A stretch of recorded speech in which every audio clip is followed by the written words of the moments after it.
बिस्मिल्लाहिर्रहमानिर्रहीम। Programme the reporters में साबिर शाकिर और आरफ हमीद भट्टी साहब का सलाम कबूल कीजिए।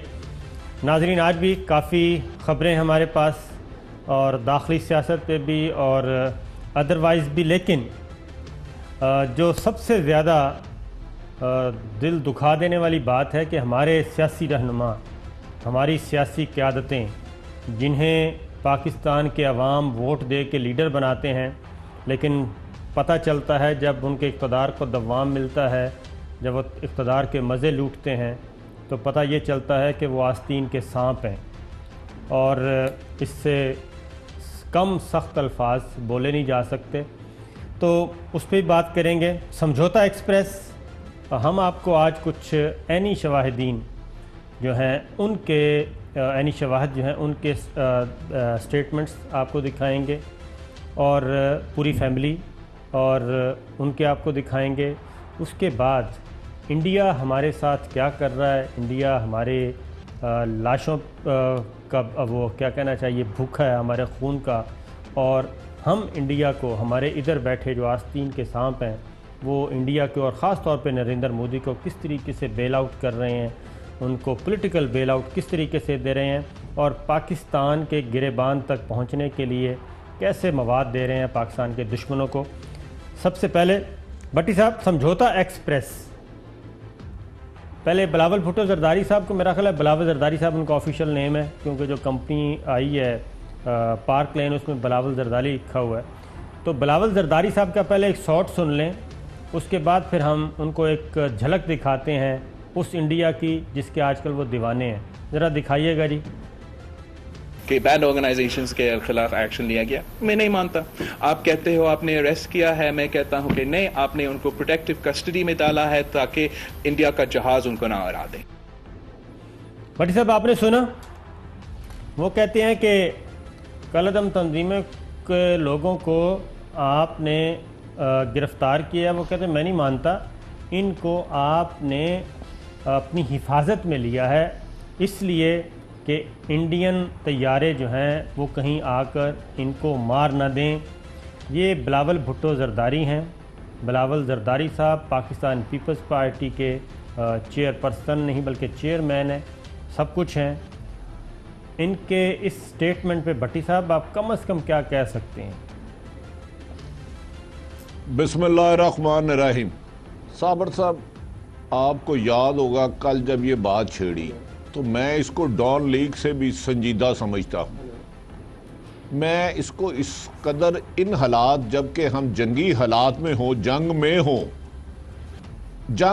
जंगी हालात में नहीं हो, 3-4 दिन से फिर LOC पे फायरिंग हो रही है। इसके बाद बाबर बिलावल, क्या नाम है इनका आजकल, बिलावल भुट्टो साहब या जरदारी साहब जो भी है, ये भूल गए हैं कि जिस इंडिया की हमें धमकी दे रहे हैं, वो उसने जब जहाज भेजे थे, हमने जहाज तो उनका गिरा के पाश कर दिया, उसके टुकड़े टुकड़े हो गए, उनका जिंदा सलामत पायलट वापस किया। और मेरे भाई बैंड ऑर्गेनाइजेशन की बात करते हैं, ये क्या कल बनी है, क्या परसों बनी है? कलंदम तंजीमें बनी कब है? अचानक कौन सा ऐसा गुस्सा है कि आप इस कदर गुफ्तगू करने लग पड़े हैं कि यार कलंदम तंजीमों को महफूज किया, कहीं के भारत के जहाज आके उड़ा के ना ले जाए। वो क्या पाकिस्तान लावारसों का मुल्क है? पाकिस्तान सब गद्दारों का मुल्क है? इसकी एक फौज है, 20 करोड़ अवाम है, और हर एक नहीं, हर बंदा जज्बा शहादत के जज्बे से सरशार है। भारत को भेजे तो सही, बुलाए तो सही, उसको को ले जाए आके। अनबिलीवेबल बात है साबर साहब, मैं कल भी आपको कह रहा था प्लीज इस बात पे रहे, ये नाकाबिले बर्दाश्त बात है। भट्टी साहब, आपका क्या ख्याल है? मुझे बताएं ना, कोई मुहिबे वतन पाकिस्तानी, आप मुझे बताएं, आपके मुल्क में जंग हो, आपकी फौजें राउंड दी क्राक अलर्ट हो, 2 दिन पहले मोटरवे बंद करके आपकी एयरफोर्स ने किया हो, ऐसे मौके पे एक बड़ी सियासी जमात जिसके वालदा वज़ीर आज़म रही हो, जिसके वालिद प्रेसिडेंट ऑफ पाकिस्तान रहे हो, जिसके नाना, उसको ये अल्फाज कहने चाहिए कि नहीं? भट्टी साहब, एक बात, ये इनको एक तो लीडर ना कहें, ये लीडर नहीं है, ये बहुत ही बोने छोटे कद के लोग हैं, ये डीलर हैं, ये सिर्फ डीलर हैं, ये सौदा करते हैं। पाकिस्तान के अवाम का सौदा करते हैं, पाकिस्तान के मफादात का सौदा करते हैं। पाकिस्तान सिर्फ उनको उस वक्त अच्छा लगता है जब तक वो इक़्तिदार में हैं, मज़े लूट रहे हैं। पाकिस्तान एक सोने की कान है इनके लिए, यहाँ से पैसा लेते हैं, कमाते हैं और ऑफशोर कंपनियों में जाके जमा करते हैं, और जब उनका हिसाब मांगा जाता है तो ये पाकिस्तान को, अपनी मादरे वतन को, अपनी माँ को गालियाँ देते हैं और अपनी माँ की इज़्ज़त, मादरे वतन की इज़्ज़त सरेआम नीलाम करने से भी ये नहीं कतराते। ये वो लोग हैं, इनको इसलिए इनको डीलर तो आप लीडर तो कम अज़ कम ना कहें, ये डीलर हैं। फिर एक बात मैं आपसे पूछता हूँ, क्या बिलावल भुट्टो ने, बिलावल जरदारी ने ये बात एवं कह दी या सोच समझ के कही है? मुझे सिर्फ आप इतना बता दें, मैं फिर आपको कुछ चीजें दिखाता हूं। मैं चैलेंज कर रहा हूं, सोच समझ के कही है, सोच समझ के कही है, उनको लिख के दी गई थी, उनको बताई गई थी। हो सकता है किसी गैर मुल्कियों के साथ उनकी गुफ्तगू भी हुई हो। चंद दिन पहले वो आपके दूसरे का लीडर जो 24-25 साल इस मुल्क पर हुक्मरानी करके गए, उनसे मिलकर आए। मैं उस मुलाकात को भी, लोग कह रहे थे नहीं सेहत का पूछने गए हैं, मैं कहता था सेहत की तीमारदारी के लिए हस्पताल जाया जाता है। उसके बाद जो ज़बान लैंग्वेज थी उस लीडर को मिल गया जिसको मोदी का यार कहते थे, और अब पाकिस्तान को डरा रहे हैं कि आपने उन कुछ लोगों को महफूज कर लिया, हिरासत में नहीं लिया कि भारत के जहाज उड़ा के ना ले जाए। यार अनबिलीवेबल यार। और भाई सियासत में मुखालफत करो, बुरा भला कहो, एक दूसरे को इतराज करो। इमरान हाँ पे कहो कि नकमा काम ही नहीं कर रहा, जो सच में कहोगे। मैं कहता हूँ सर, लेकिन यार पाकिस्तान पे नहीं। मैं कहता हूँ सर, इमरान खान के साथ स्कोर बराबर करें, पीटीआई की हुकूमत गिरा दें, वो जो मर्जी करें, लेकिन जब आप पाकिस्तान की बुनियादों को हिलाने की और उस साजिश की और उस मनसूबा बंदी का हिस्सा बनेंगे और वो बयानियाँ लेके आएंगे जो पाकिस्तान के दुश्मनों का है, पूरी दुनिया में इस वक्त पाकिस्तान को घेरने के लिए जो बयानियाँ तैयार किया जा रहा है, उस बयानिए के आप हिस्सेदार बन के, उसके तर्जुमान बन के जब आप इधर बैठ के बात करेंगे तो फिर सवालात तो उठेंगे। भट्टी साहब कुछ चीज़ें दिखाता हूँ आपको। ये आपने कहा ना, ये सोची समझी मनसूबा बंदी, ये कुछ अर्सा पहले बिलावल जरदारी साहब, क्योंकि पार्क लेन में जो ऑफशोर कंपनीज और जो बिज़नेस है उसमें इनका नाम बिलावल जरदारी है, इसलिए हम वही ऑफिशियल नेम ही ले रहे हैं। बिलावल जरदारी साहब अमेरिका गए, अमेरिका में इनकी कुछ मुलाकातें हुई। वो दौरे का एहतमाम इनके अंकल हुसैन हक्कानी ने करवाया था। हुसैन हक्कानी ने वो सारा जो विज़िट है अरेंज किया था अमेरिका का। वहाँ पे इनकी तस्वीरें हैं जी, पोम्पियो के साथ, वज़ीर ख़ारजा अमेरिका के साथ, वहाँ पे मुलाकातें हुई इनकी। पोम्पियो के साथ साथ इनकी कुछ और अमेरिकन्स के साथ भी मुलाकातें हुई।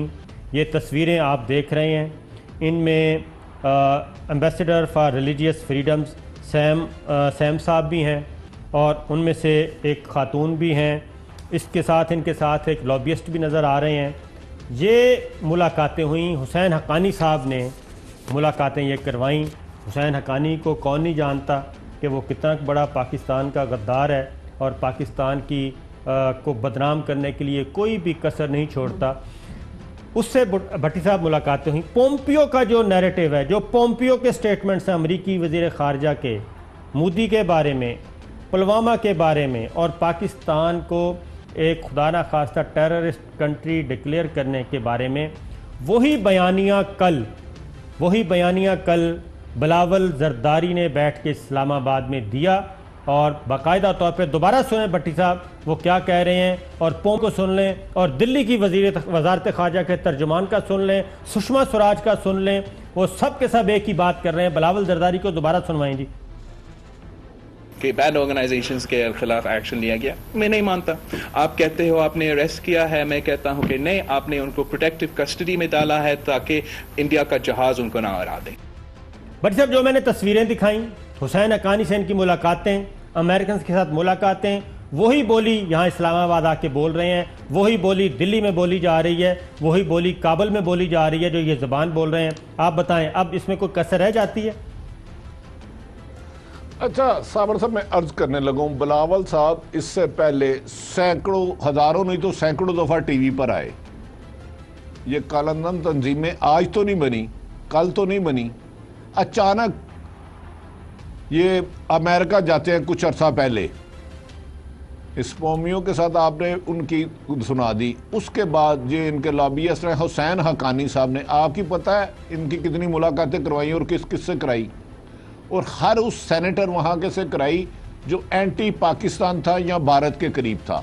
फिर हुसैन हक्कानी भारत साहब जाते हैं, फिर ये पाकिस्तान आते हैं। आज तक इनकी 1000 तकरीरें हैं या 100 तकरीरें हैं। मुझे कलंदम तंजीमों के बारे में बताएं, इस तरह इन्होंने कहा हो। अचानक एक केस आता है मनी लॉन्ड्रिंग का। आसफ अली जरदारी साहब को तमाम हकायक पता है कि बेटा तो उस वक्त 1 साल का था, लेकिन बेटे के नाम पर जो प्रॉपर्टी बनाई, ये सारे लिंक्स हैं। साबर साहब, अगर आप सोचें ना कि मरियम साहब बिला वजह ट्वीट कर देती हैं कि जी वो लंदन खत जाली कर दिया, हाथ से उन्होंने तरदीद कर दी, हम उसे भी नहीं मानते, लेकिन ये इसके ताने बाने बैरून ममालिक बुने जा रहे हैं। पाकिस्तान आज भी हालत जंग में है। इनके इस नैरेटिव को क्या इंडिया ने नहीं उठाया? आपके डॉन लीग के नैरेटिव को इंडिया ने नहीं था उठाया? कि एजेंडा किसका हुआ? फिर मैं आपको बताता हूं भट्ट साहब, जो आपने इंडिया की बात की है, जरा इंडिया को भी देख लें। बिलावल भुट्टो की सारी कल की गुफ्तगू को इंडिया जो है जी न्यूज़, पहले जी न्यूज़ को देख लें।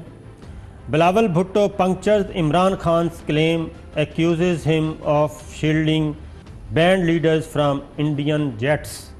ये उनकी जी टाइटल स्टोरी है जी न्यूज़ की, ये आप देख रहे हैं। इसमें वो सारा ये उनके जनाब शॉट्स हैं, टीवी शॉट्स हैं। उसके बाद ये नायला इनायत हैं उन्हीं की, उन्होंने भी लिखा है कि मैं नहीं मानता। Bilawal Bhutto Zardari questions Pakistan government's action against terrorist organization, says militants have not been arrested, rather they have been taken into protective custody so that Indian jets don't bomb them। ये आ गया जनाब। उसके बाद भट्टी साहब आ जाएं timesnownews.com, ये देख लें। Pakistan has not arrested but kept terror leaders in protective custody fearing Indian airstrikes, Bilawal Bhutto. ये है जी इंडियन मीडिया। बट साहब हुआ क्या है, आपने मुझसे पूछा।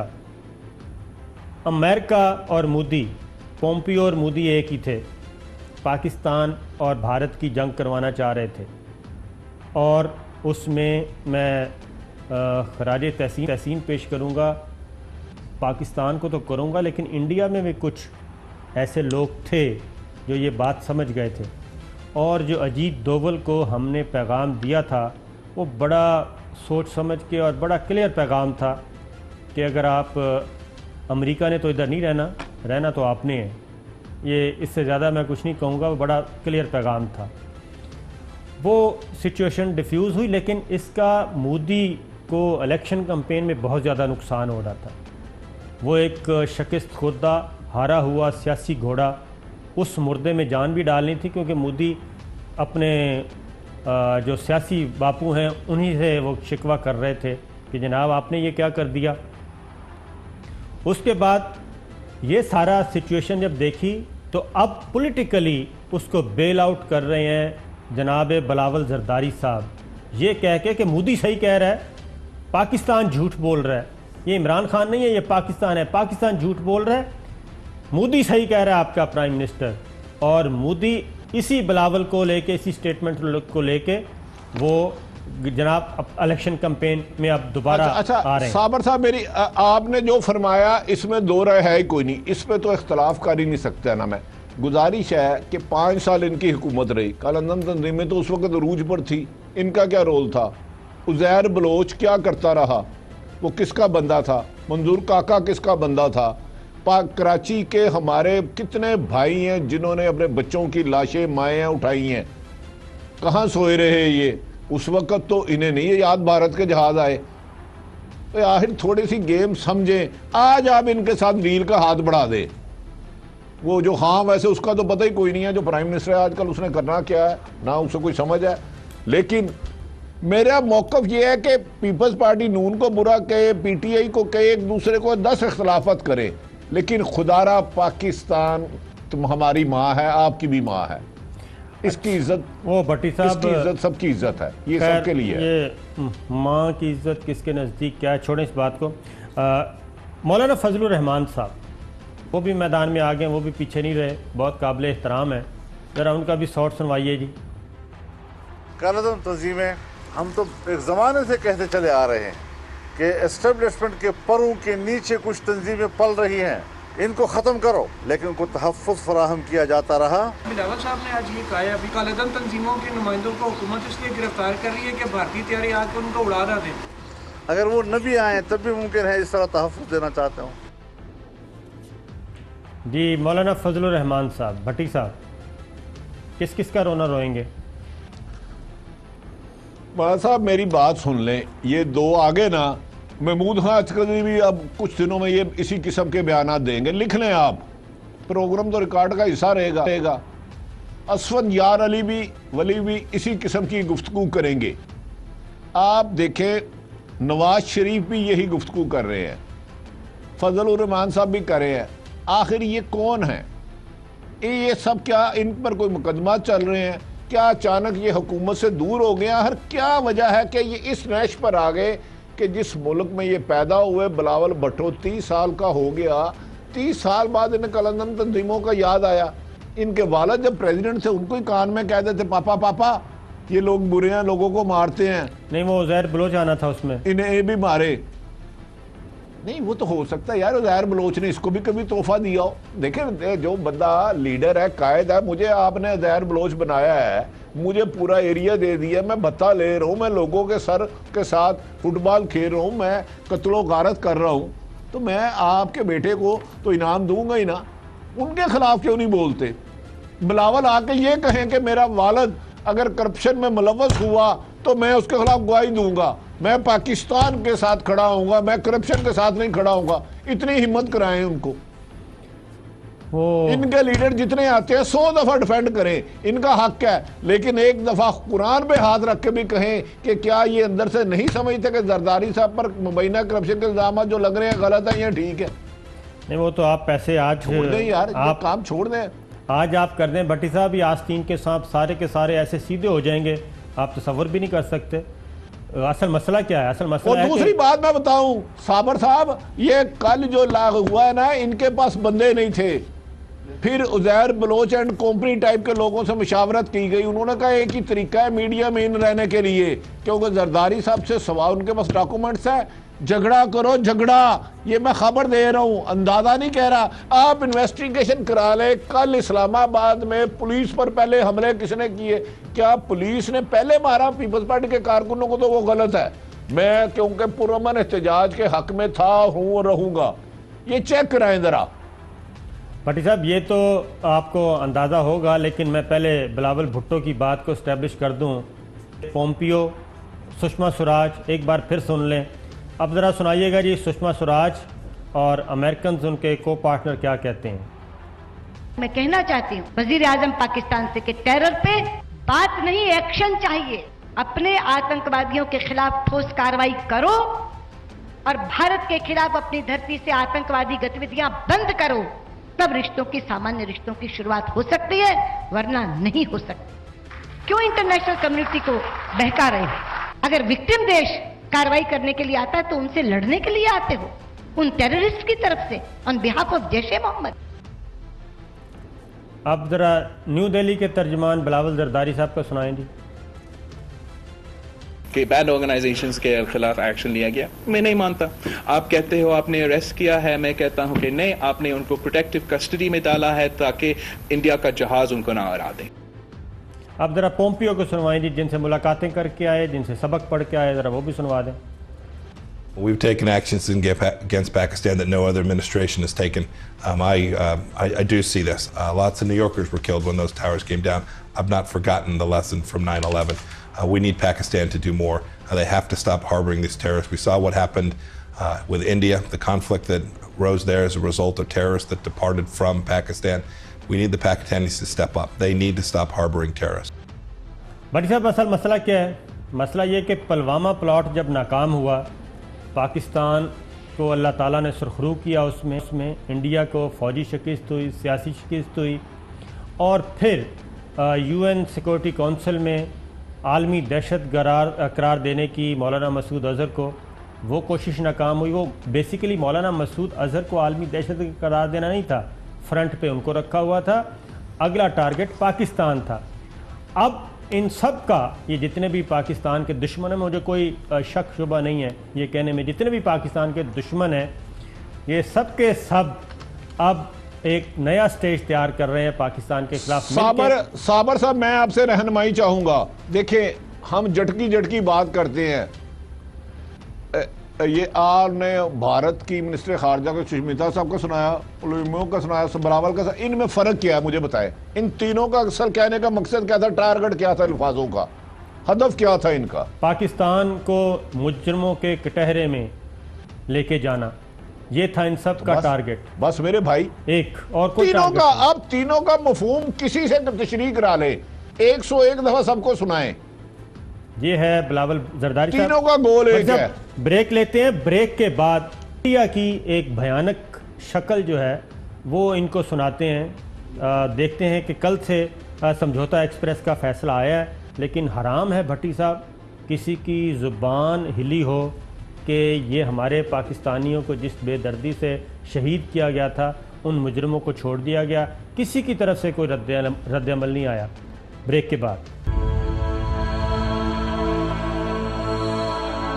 आयशा थी, बिलाल, अमीर हमजा, आसमा शहजादी, मोहम्मद रहमान, 5 बच्चे थे। एक ना दो, इकट्ठे 5 के 5 चले गए। हम गए थे दिल्ली, जब हम वापस आने लगे ना, फिर समझौता एक्सप्रेस में हम बैठे, 11 बजे चली, 11 बजे से 12 बजे ये हादसा हो गया। बच्चे नीचे सो रहे थे, बड़ी लड़की बर्थ पे सो रही थी, मैं साइड पे थी। उस टाइम मैं उठी, उस टाइम आग लगी हुई थी, मैं नीचे उतरी, ना हमारे बच्चे थे ना कोई आग लगी हुई थी। फिर इंसान को क्या पता हुआ, जब उसे पता हमारी तो दुनिया में औलाद ही खत्म होगी, कुछ भी नहीं रहा। फिर हमने क्या देखना था, रोने पीटने में लगी हुई छोटी लड़की थी, मैं समझी ये भी खत्म हो गई। ये साल की थी, ये मैं ऊपर से नीचे गिर पड़ी, ये कहीं पड़ी मुझे पता ही नहीं, मैं कहाँ हूँ, मेरा आदमी कहाँ है। वो बेचारा उधर रोता फिर, मैं इधर रोती फिर। अपने बच्चों को आवाज़ें देने लगा, आयशा ओए बिलाल, आयशा बिलाल करता रहा, उठो उठो उठो। इतने में ये गाड़ी के दरवाजे तक डब्बे में से आग आ गई। जब मैंने छलांग मारी तो मैंने देखा कि मेरी बीवी ये बाहर रो रही है। तो इसने मुझे पहला सवाल यही किया कि बिलाल कहाँ है। बाद में बता रहे डब्बे में ना तुम्हारे बच्चे रो रहे थे, अब्बू हमें बचाओ, अब्बू हमें बचाओ। अब्बू भी बेचारे रो रहे, मैं भी रो रही। उस दिन से यही हाल है भाई।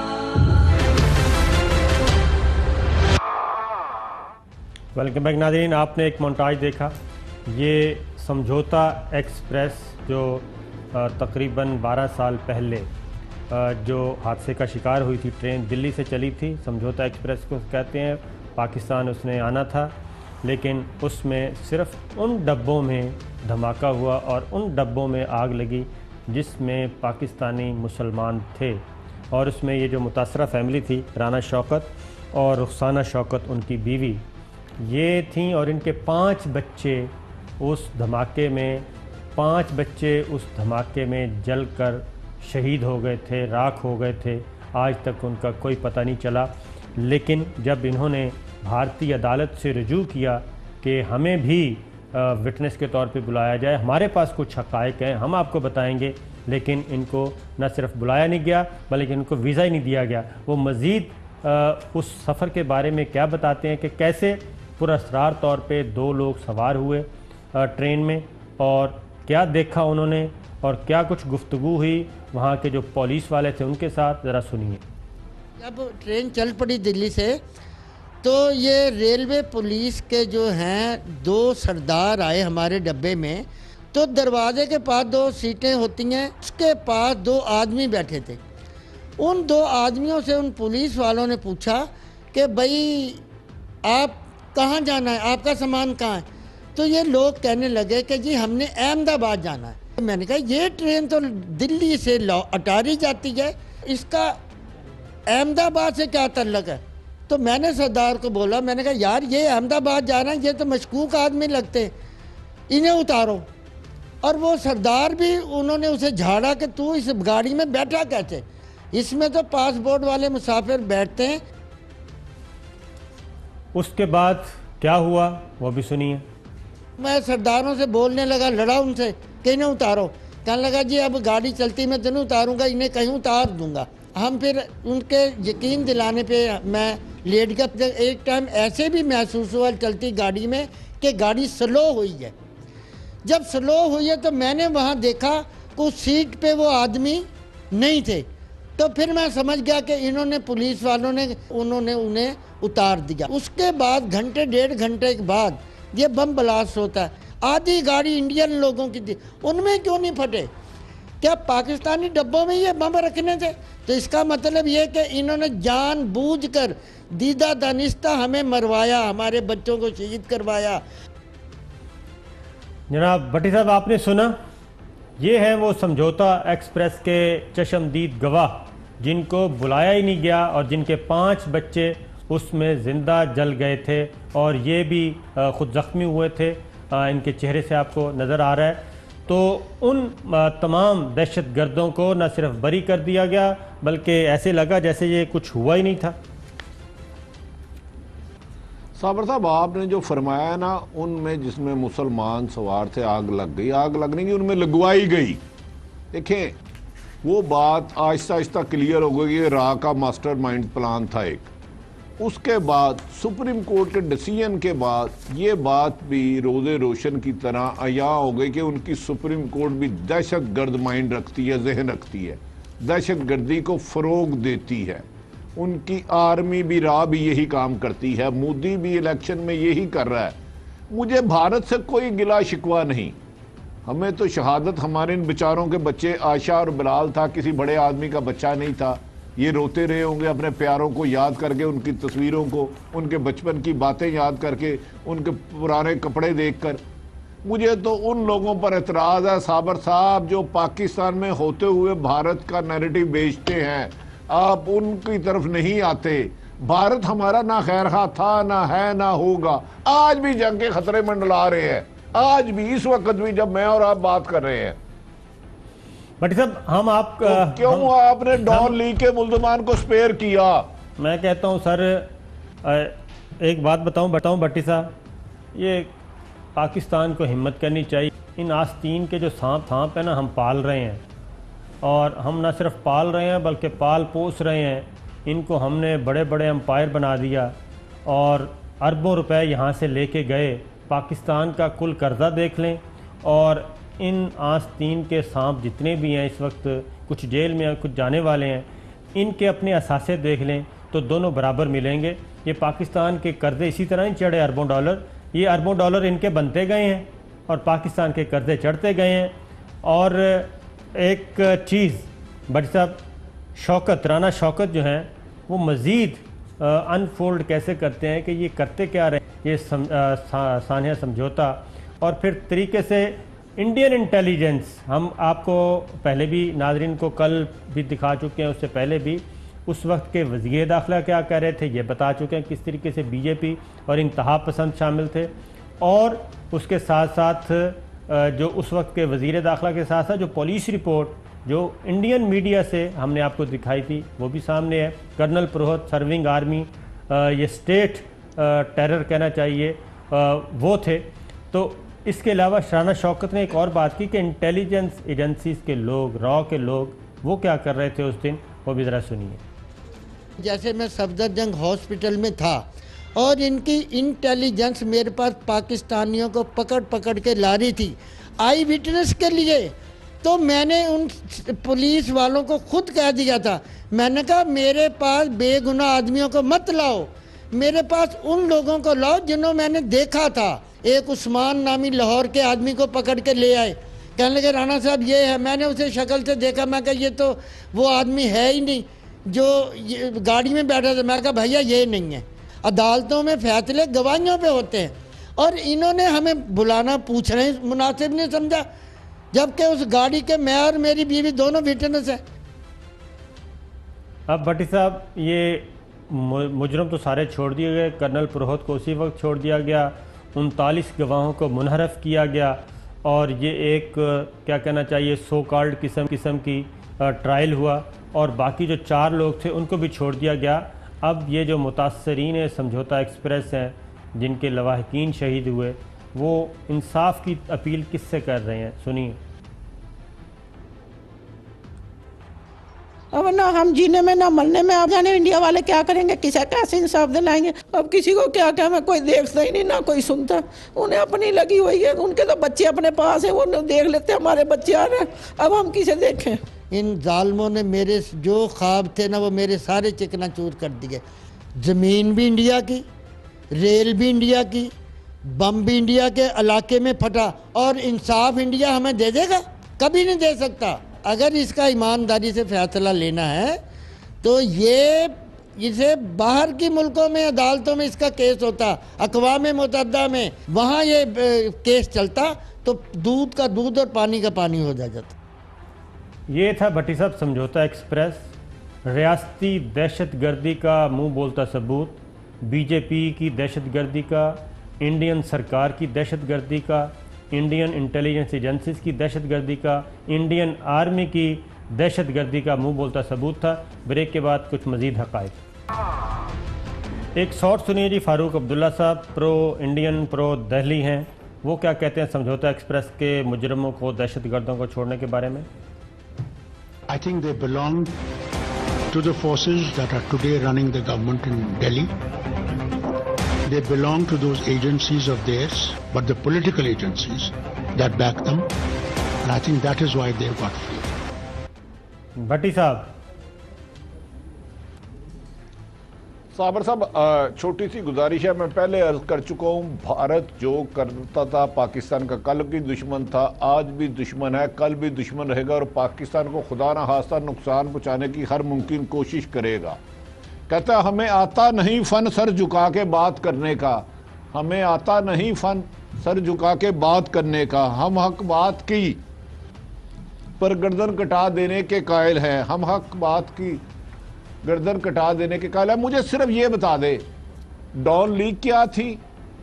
ये बिलावल साहब के वालिद साहब को मुबैना करप्शन के इल्ज़ाम में बुलाया जाता है नैब में, वो वहाँ से वापस आते हैं। कल जो उन्होंने बात की भारतीय जहाज ला के उड़ाएंगे, उसका क्या मकसद था? मेरी सुई वही अटकी हुई है। भट्टी साहब, ये सुई आपकी सही जगह पे अटकी हुई है। फ़ारूक अब्दुल्ला कह रहे हैं कि समझौता एक्सप्रेस के दहशतगर्दों को दिल्ली सरकार ने छोड़ दिया, इंडियन हुकूमत ने छोड़ दिया, जो स्टेट टेरर एक्टर्स थे, स्टेट एक्टर्स थे, उनको छोड़ दिया। बिलावल भुट्टो को, बिलावल जरदारी को ये बात नज़र नहीं आ रही या बात समझ नहीं आ रही, क्योंकि अगर पाकिस्तान मजबूत होता है, पाकिस्तान में सियासी इस्तेकाम आता है, तो भट्टी साहब ये जो कल की तस्वीर है वो उनके सीने पे मूंग डल रही है। ये सारी चीज़ें, असल तकलीफ़ें ये हैं। असल तकलीफ़ ये नहीं है कि उनको दिल्ली ने क्या कर दिया और कलदम तंजीमों के नहीं। ये चीज़ देखें, ये तस्वीर जो है ना कल की, ये हज़म नहीं हो रही जो पाकिस्तान में इस वक्त सियासी इस्तेकाम की मिसाल है। भट्टी साहब, साबर साहब, गुजारिश है कि मुबैना कर पे बुलाया गया पाकिस्तान में, बिलावल साहब ने ये किसके कहने पे किया और कौन कौन इस एजेंडे में शामिल है, मुझे ये बताए, मेरी सुई यही है। फिर ये तो दुनिया को पता भारत दहशतगर्द है। मंडे को पीर के रोज़ भट्टी साहब बताएंगे कि इसमें कौन कौन मुलव्विस है। इसमें कोई ढकी छुपी बात नहीं है, ये सब हमारे आस्तीन के सांप हैं, इससे ज़्यादा कुछ नहीं कहा जा सकता। हफ्ते का आखिरी प्रोग्राम आइंदा हफ्ते फिर हाज़िर होंगे। इजाज़त दीजिए, अल्लाह हाफ़िज़।